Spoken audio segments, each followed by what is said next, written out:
Hi, uh, hello, my name is Melinda Jones, and I'm going to be talking to you about how the connections I've made has helped me in education. So just to first off start about me, I'm a physical and sport education graduate. I've worked in a PRU, I've worked in a primary school, and I've also worked in secondary school. All based around, in secondary school, all based around physical education, PE teaching assistant, and in a primary school, I was working with ASD students, and in a PRU, I was working with general educational issues that the children had, and also secondary, I was again working with autism. I also have a background in health and fitness, and however, my future is to be a physical education teacher. So my first connection was made in East London University. I went there for initial teacher training interview, and the interviewee, who is Miss Dr. Shreehan Lynch, she asked me a social issue question. However, I didn't really understand it until I thought about it later on. And also, that also linked to me then getting involved with BAME Ed and BAME PE, just starting off my teacher training journey, which, however, wasn't with East London University, which was a mistake I made. However, I've now come to realize that that is where I want to be, and that is where I do see myself training eventually. And I'm willing to wait for that role because it does mean a lot to me. So that then led me on to looking at BAME education and BAME in PE, and really looking at how I didn't see people of Black and ethnic minorities in PE, because that's what I want to do. I'm Black, and I'm a Black woman living in London. And throughout my work history, I'd never saw anybody that looked like me in a PE role. So I was really thinking, like, where are these people? They must be somewhere, but I just didn't see them. So that led me to engaging a lot with BAME Ed and BAME PE, where I went to attended their events at East London University. And during that process, it did help me understand and the social issues around PE, especially for girls and Black boys and girls.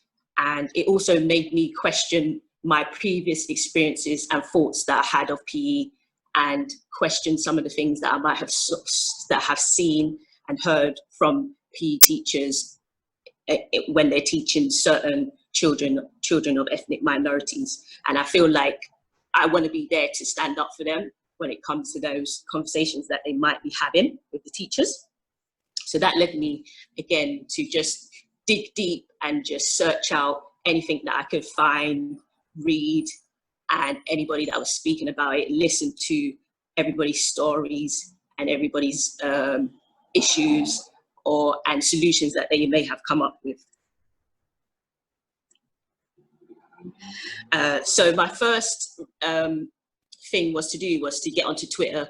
So like I said, I didn't go to university for training. I ended up taking another route, and I felt that I wasn't really being supported as much being a Black female in PE teaching. So I was just trying to follow all the educators I knew, all the schools I could think of, all the PE departments I could think of, and again, all the educational websites, Twitters, boroughs, just to see what was out there and what could I get from those people that were more that have been into education a long time at those higher levels, and what they're saying about what's happening in their schools and what's happening especially in the PE departments, and to again recognize where I might fit in, if I could find a place that I could fit in, and I just wouldn't be the only one there, which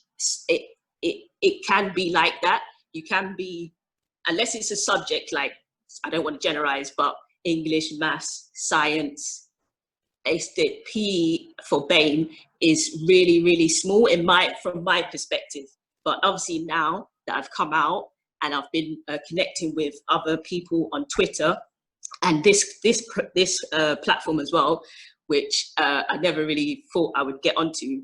I had no idea that it was such a big thing, but it has, again, made me think about how I need to, I think like the previous presentation just said, use my voice to tell my story and to stand up for what I want and how I want to get there, and not just go for any old thing, which is what I did when I took up the training that I did. I just went there just because I just wanted to teach PE, but I had forgotten about my values and how I looked at PE as not just teaching, but the social aspect, the physical aspect, you know, lifelong learning of PE, and how sometimes in a classroom, those can be not as recognized. And it is just about learning a skill and learning to the book and getting through the exam, where you've got to realize that they're children and young adults, and you need to let them know that beyond education, there are other things that you can get involved in. And if there are issues, you can be someone that they can go and speak to. That is something that I'm really, really conscious of when I do end up getting into teaching. And so the next steps for me will be just to continue to connect with people in education, with Women Ed, with East London University, with BAME Ed, BAME PE, everything, schools, everything. And then also I would like to take up teacher training. This year has been a bit of a weird one because of the COVID. And like I said, initially I did get onto a course, but just because it just wasn't my fit, it just wasn't working for me, I had to leave it early. I didn't just want to train and just come out with a piece of paper. I wanted to be able to learn something about teaching, learn something about how you connect with the children, but I didn't feel I was getting that. So I had to leave. But it was a good thing for me because it was a lot of stress. And when I left, I just felt as if I could breathe again. So I'm continuing my journey, nothing's setting me back.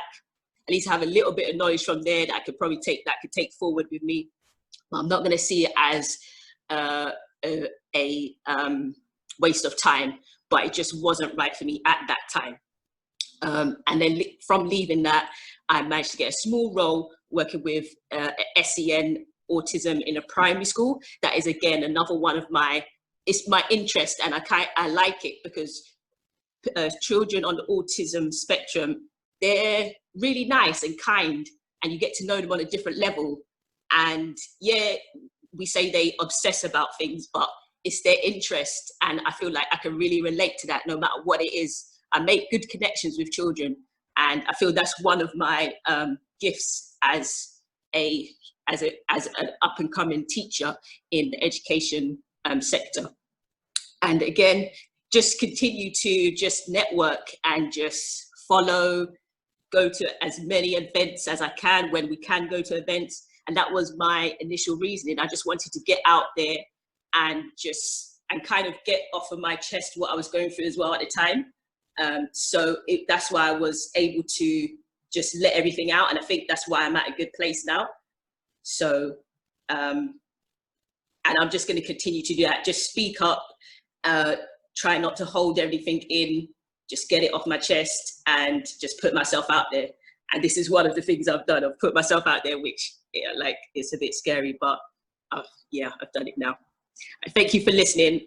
And I'm happy that you came to this talk today.